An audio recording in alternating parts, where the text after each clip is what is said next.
And now we welcome Mark Averill, PwC New Zealand CEO and Senior Partner. I'm Mark Averill, PwC New Zealand CEO and Senior Partner, and it's a privilege to introduce this next session.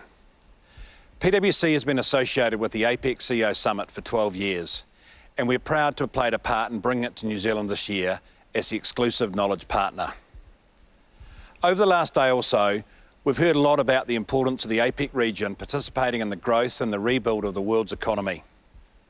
The next conversation is going to continue with this theme, with an emphasis on the region's recovery from COVID-19 and also with a global lens. There's no doubt that the past 18 months have tested and challenged us all. We've witnessed the world change at a scale and a speed unlike anything we've seen before.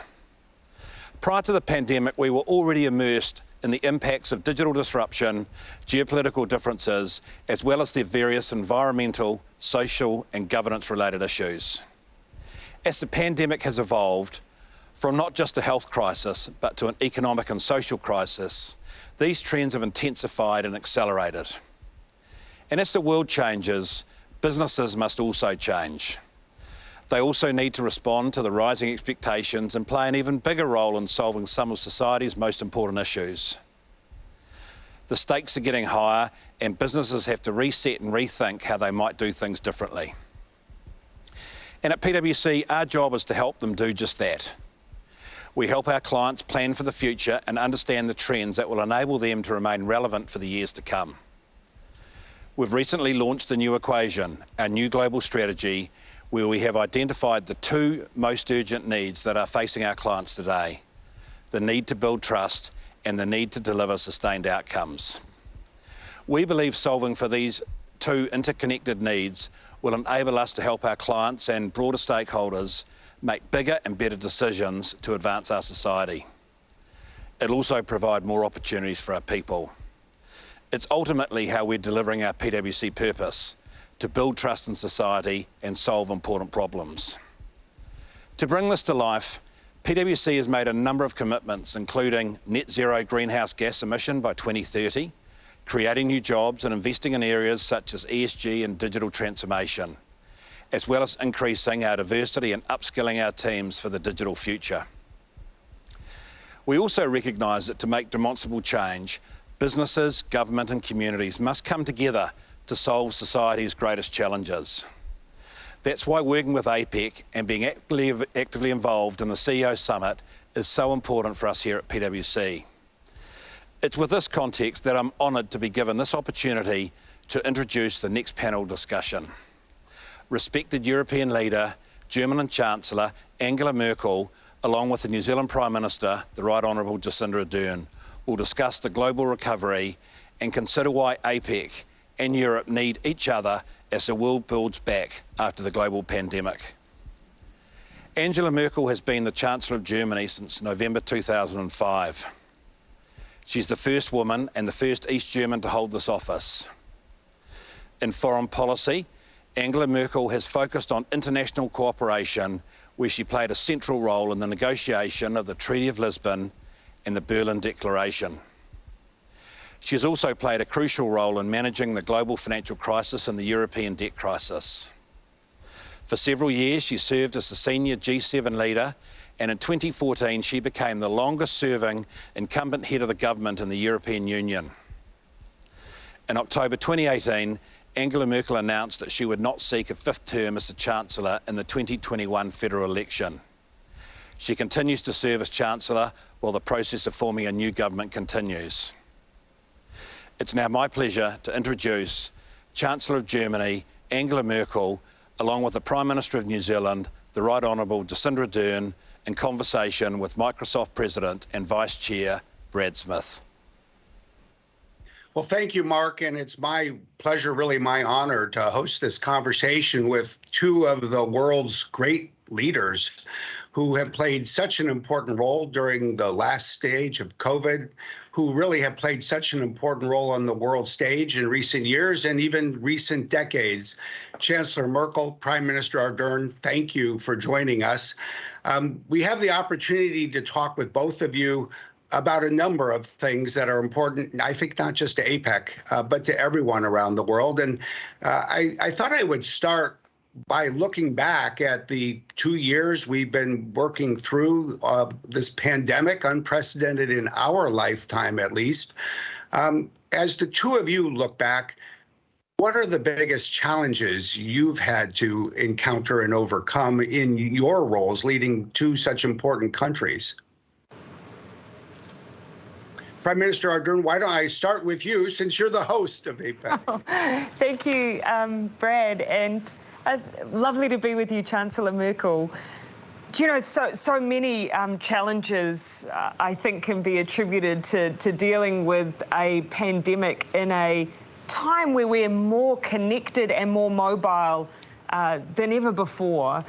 I think one of the greatest challenges has simply been the fact that, I mean, all of us, for the most part, would have had, broadly speaking, plans to deal with a pandemic should it reach our shores, but needing to adapt to the specific issues around COVID-19, everything from the pace of transmission, needing to learn quickly the role that quarantine can play and how to most suitably implement it at your border if you're choosing to use it, the most effective methods for containment, right down to quickly adapting to research on whether or not it can be transmitted via aerosol or surface. Literally, you're building the plane whilst trying to fly. And we often referred to there not being any particular playbook, and that turned out to be very true for all of us.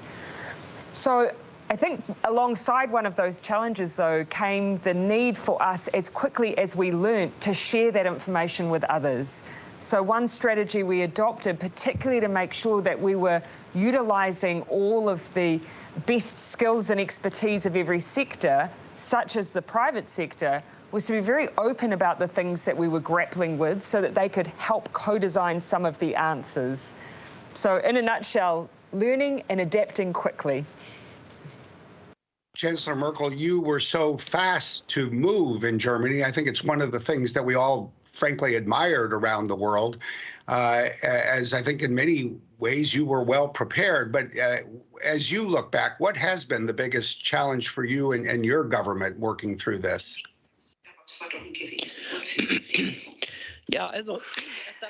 Well, allow me to begin by expressing my gratitude for you having me here right before I leave office. Thank you very much indeed, and thank you, Jacinda, for inviting me to attend this APEC Summit. It is a great honor for me.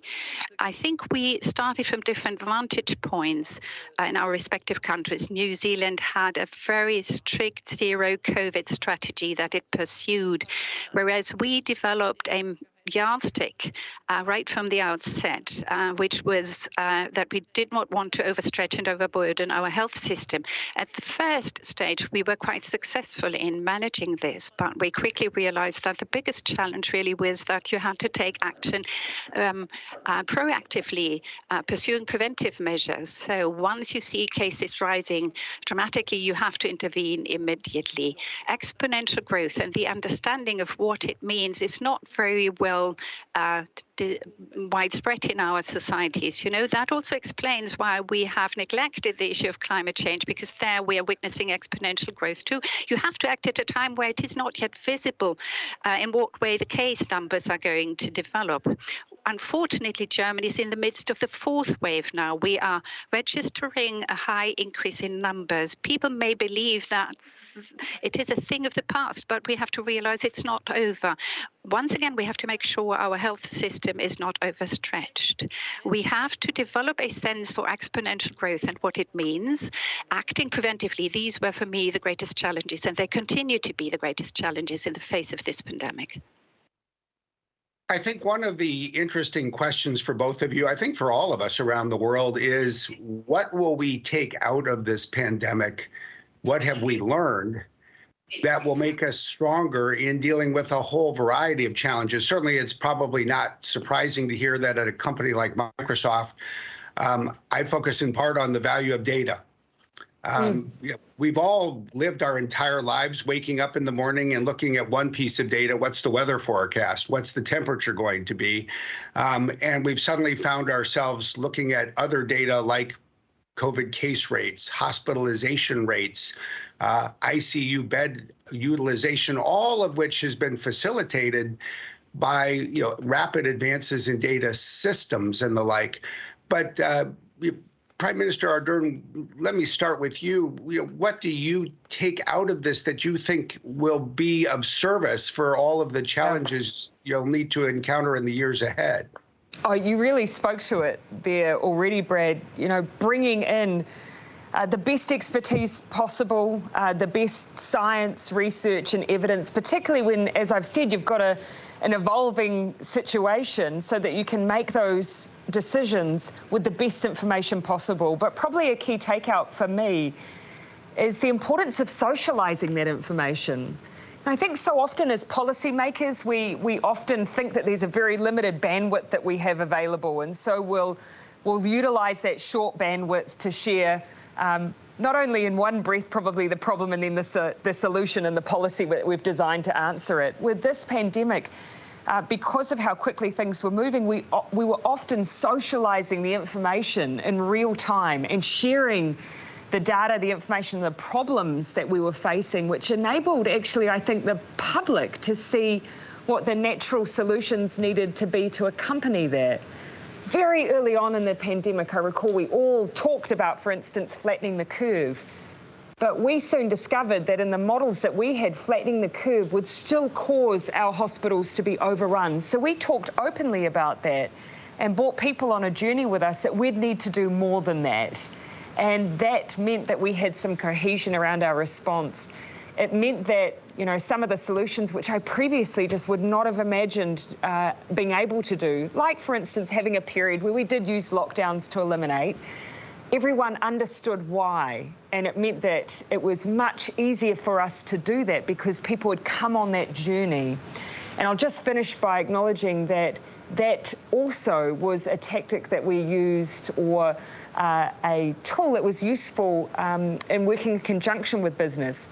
We didn't have to say to every business, this is exactly the protocols you must put in place. We put out the principles. We knew distancing mattered. We knew that, good hygiene practices matter. We put out all of the information we had, and business designed the way they needed to operate to meet those standards.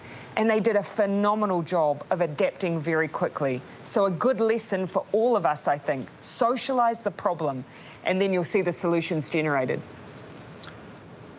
Chancellor Merkel, have there been similar steps forward in Germany that you think of can be of service to even your successor and successors in the years ahead? Things that we'll look back at and say we got better because of COVID and we put it to use since? Ja, ich denke schon. Yes, indeed. I do believe that digitization has provided a very important impulse. We are much better equipped to talk to each other via video conferences and YTCs. We've made headway with regard to education in the schools with the help of digitization during a pandemic. But to come back to the point Jacinda made, I very much share the view that you have to be transparent in times of a pandemic with regard to what you do. You have to make available and communicate the data that is available to you as a politician, to the people of your country. On the one hand, it's very easy to read the virus. This virus is very, very tough. And it allows us, on the other hand, to predict what's going to happen. We know how we can protect ourselves. And I would like to also express a word of praise at the address of our companies and many of the people of my country. They assumed responsibility and in so doing made a contribution to containing the crisis. What we're witnessing these days is that we have a high vaccination rate, but we still have a group of people we have not been able to reach in that regard. And we have to impress upon them once again that, of course, you have the right to get vaccinated. We've been very fortunate to have developed a vaccine within a year of the outbreak. It has been an enormous achievement of the science community. Unfortunately, vaccines are not yet available for each and everyone at the global level, but we have to work to make sure that that is the case. But as I said, you have the right to get vaccinated. But to a certain extent, you also, as a member of society, have the duty to be vaccinated to protect yourself and to protect others. So So making transparent the data and keep explaining the contribution each and every one of us can make to help contain the crisis. And a third point that I found very touching and moving, never before have we been able to realize how interconnected we are globally. What is happening here influences what is happening in Africa, in New Zealand, and in the United States of America. And that sense of how small our globe actually is when it looks to the spread of such a virus, I think that should continue to guide us when we tackle issues like biodiversity and climate protection. I think that's such an important point. I don't think ever in human history has the entire planet, at least knowingly, gone through the same event in such a similar way. And perhaps out of that, we can move forward with this greater appreciation for all of the similarities we share around the world. Chancellor Merkel is absolutely right to draw out the positive side of our interconnectedness and the fact that during this COVID pandemic, I think both of us have experienced that in our bilateral engagements. Even if it's not part of your agenda, we all naturally gravitate to discussing our individual responses because we're having this shared experience. We need to do the same for all of those global challenges that we face, not least climate change. Each of us have something to share and impart or to learn from someone else.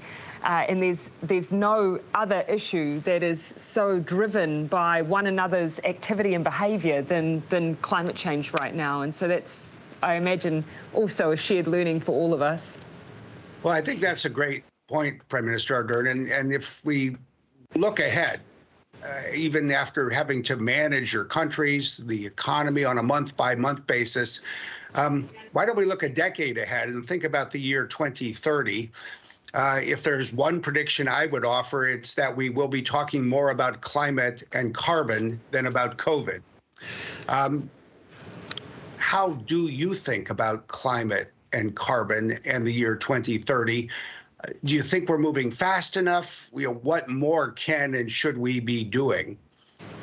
Chancellor Merkel, why don't I begin with you on this question?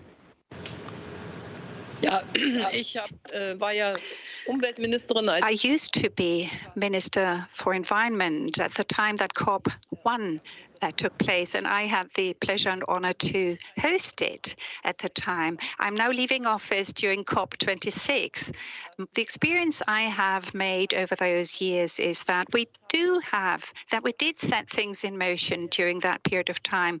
But year after year, the distance between scientific knowledge and our actions became bigger. It's not as if we hadn't done anything. We have cut down CO2 emissions 40% almost 40% compared to 1990 levels. But we are still lagging behind when you compare what we do to the data that the science has provided us with. So the Federal Constitutional Court of Germany has exerted pressure on the German government to once again increase our targets. 65% of the CO2 emissions are to be cut from 1990 levels, and by 2045 we want to be climate neutral.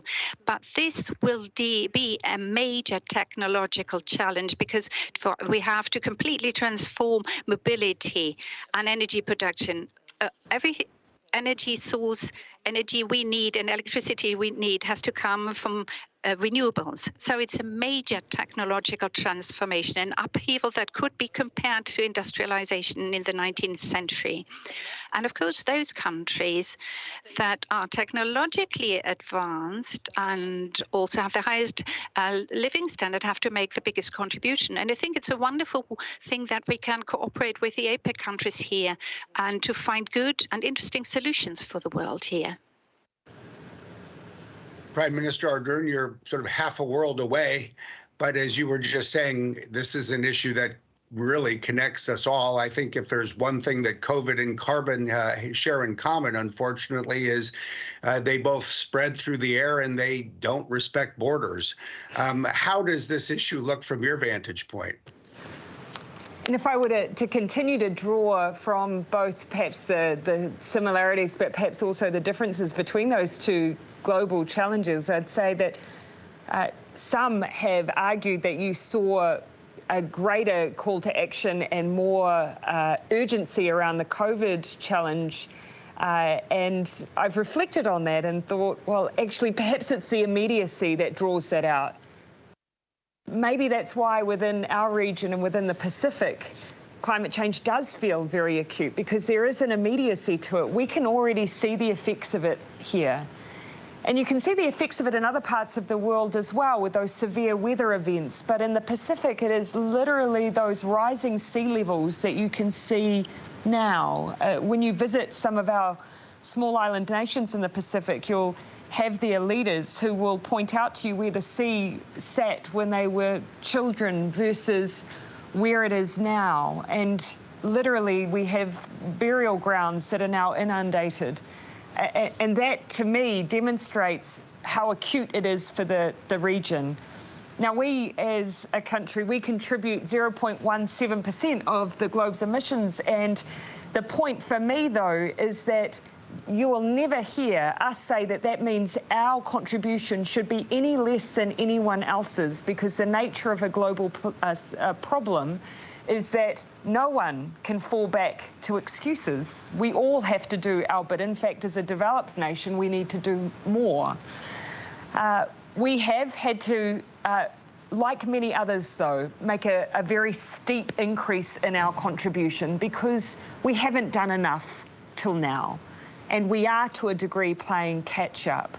But how can we look our neighbours in the eye unless we demonstrate that we're doing our bit through our NDC, through our international finance commitments, and through what we do domestically?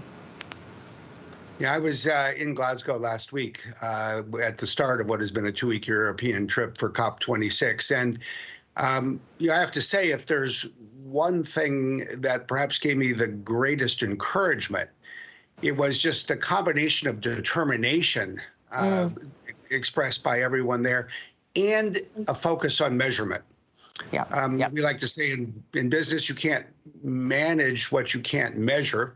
Yes. Our measurement systems are not yet as sophisticated or as automated as they'll need to be, but I do think there's an opportunity to take from COVID this lesson that, as you both were commenting earlier, you had to manage countries based on up-to-date, accurate measurement of COVID rates. You still must do that going forward. I think that, too, is going to become, frankly, part of what we're all going to be doing a lot more of in the years ahead. And I just wanted to sort of maybe pick up on that piece and broaden it a bit. If you look at other trends that you're seeing unfold in Germany, in New Zealand, around the world, what are some of the other big challenges you think we're going to need to grapple with between, say, now and the year 2030? Perhaps, again, starting in Germany, and then we'll come back to because a pandemic and a global environmental crisis is not enough. No, well, you can always do at least 3 things, so you have room for at least one more. Also ich glaube, Sie haben einen Punkt eben. Well, you raised a point just now. The question, what needs to be decided in Glasgow, apart from the NDCs, is indeed the question of having a measurement, ways to measure what needs to be done. And it is a big fight, because some countries don't want to allow the necessary transparency that we need to have to see whether the countries actually carry out the CO2 cuts that they promised. And the second question is, how can we cooperate bilaterally, and how do we define the standards in that regard? That's another important challenge. But you've been asking about new challenges. I would mention cohesion of our societies in times of digitization. You work for Microsoft, and with Microsoft, digitization has completely transformed our way of communicating with each other. The young people of today grow up in a world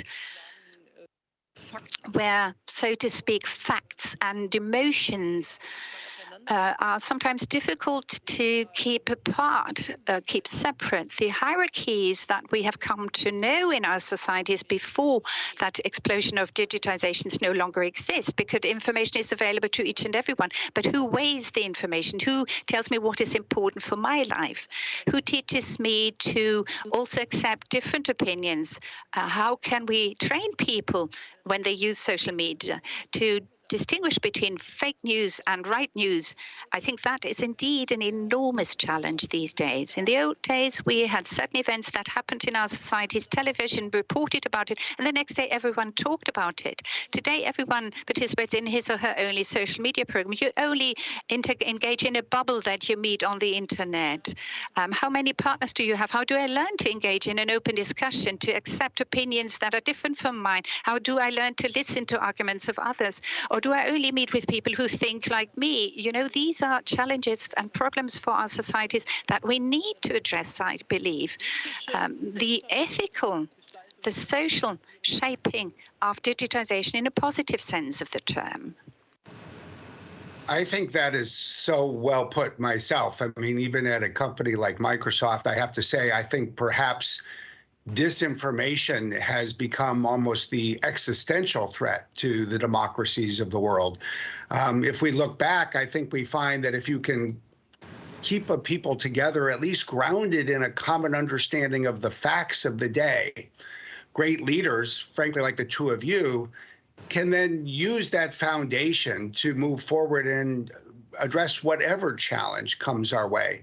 But suddenly we're living in a time when, in part because of digital technology, let's be honest, it is harder to keep people grounded in that common understanding of facts. And we're seeing that give rise to all sorts of new threats and problems, whether it's disinformation about vaccines or disinformation about elections, or even just the use of these platforms that we've created to wreak havoc and harm. And Prime Minister Ardern, I think you are known in part around the world for how you have responded to some of the most horrific acts that we've seen engage, not just in real life, but on the internet with the Christchurch massacre. You turn that into an opportunity to bring people together, not just in your country, but around the world, not just in government, but with the tech sector, with the Christchurch call. How do you think about how we move forward to address these types of technology challenges? Oh, thank you, Brad. And I would absolutely agree with Chancellor Merkel's articulation of this challenge. And I think, alongside that, even when we in a political environment set out this challenge, it's often interpreted as if we're somehow seeking a homogenous society of a single political ideology or perspective, when that is just not the case. I think we as politicians, we want to encourage open debate. We want to encourage dialogue.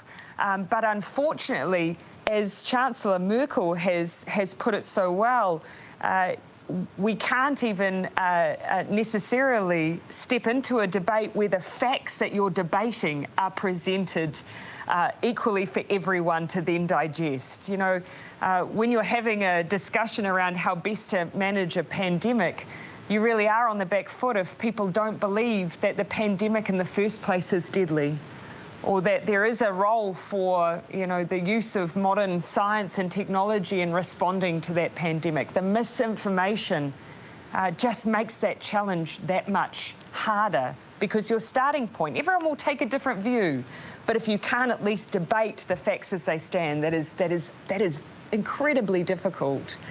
So in the online environment, you're right. I guess to step back a little bit from that discussion, we had an example here in New Zealand at the most extreme end of where our online social media platforms can be used for, frankly, evil. That's what we saw in New Zealand on March 15. And what we've tried to do is to actually just get agreement, because everyone agrees that these platforms, no one wants them to be used for terrorist acts in that way or such extreme acts of violence. But I hope in forming agreement on that, we can then create a platform to start debating some of those other issues around where we see some of these platforms often used in a way that does drive misinformation or allows people to get further and further entrenched more deeply into some of this thinking. So let's start with the place where we all agree, and then as we go through, debate whether or not things like algorithms are driving particular behaviours, that we do want to have open dialogue around what contribution or challenge it's posing to society. I think that captures a lot of what we're all going to need to work on together. As we do look to the coming years, the time between now and 2030, there's one thing we won't have the benefit of. And Chancellor Merkel, that's having you lead the government in Germany. I just think so many of us appreciate around the world, what an important era it has been, to have you not just leading Germany, but being a leader across Europe, a leader and a role model around the world. As you look to what comes next, I'd love to put a question to you that I think will be of great interest to everyone, including many younger people who may watch this. What advice would you offer to others about leadership, what you hope to see from the people who will follow you, not just this year, but in the years and decades ahead? What would you pass along to them and what you hope they'll aspire to do?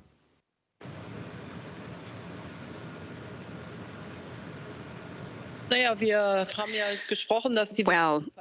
talked of the fact that the world is interconnected, that the way we act always influences the lives of other people that may be very far away, geographically speaking. Jacinda and I see eye to eye on this. What does this mean for us now?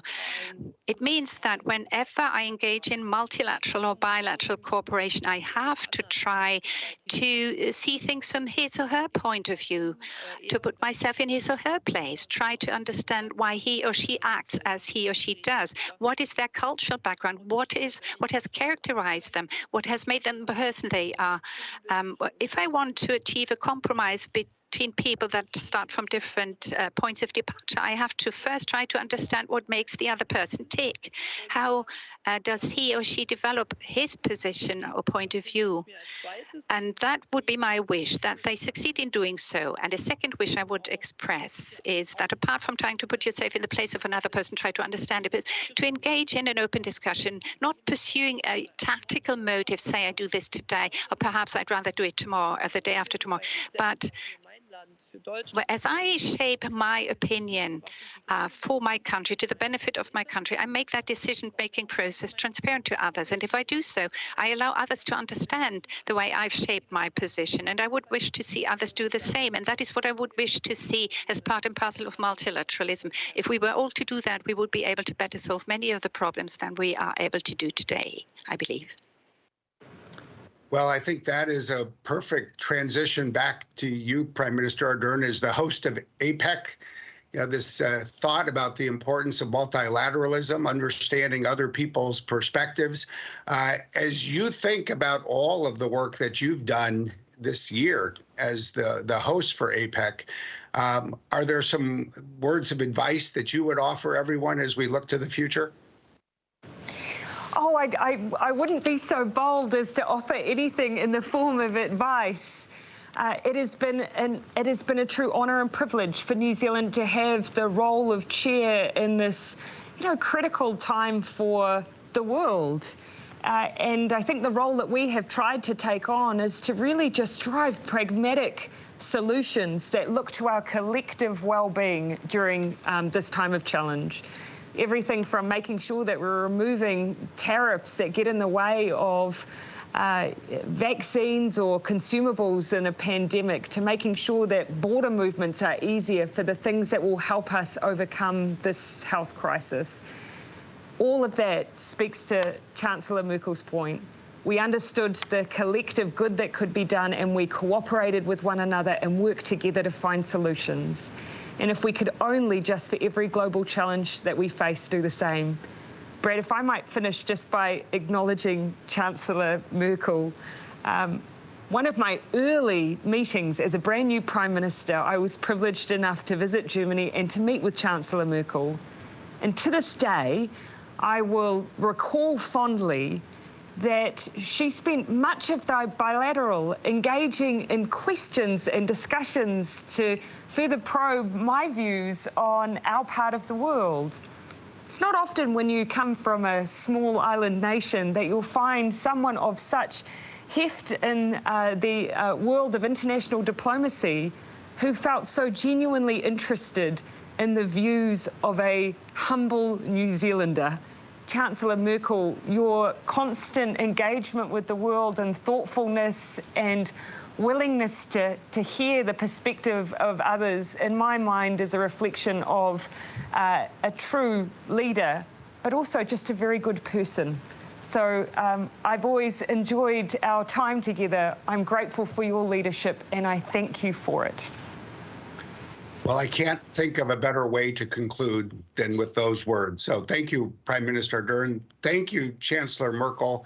Thank you both, not just for this half hour, but for the last year and years.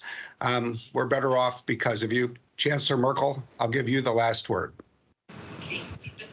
Ja, ich wollte nur ein herzliche Grüße. Just, if I may, my warmest regards to all participants of the APEC Summit. It's been a great honor to have been invited by Jacinda Ardern and to engage in this discussion with all of you. I think that this is a contribution towards allowing our world to grow a bit closer together. Germany will continue to be a fair partner in the world once I've left office. My warmest regards to APEC and all the member states and CEOs.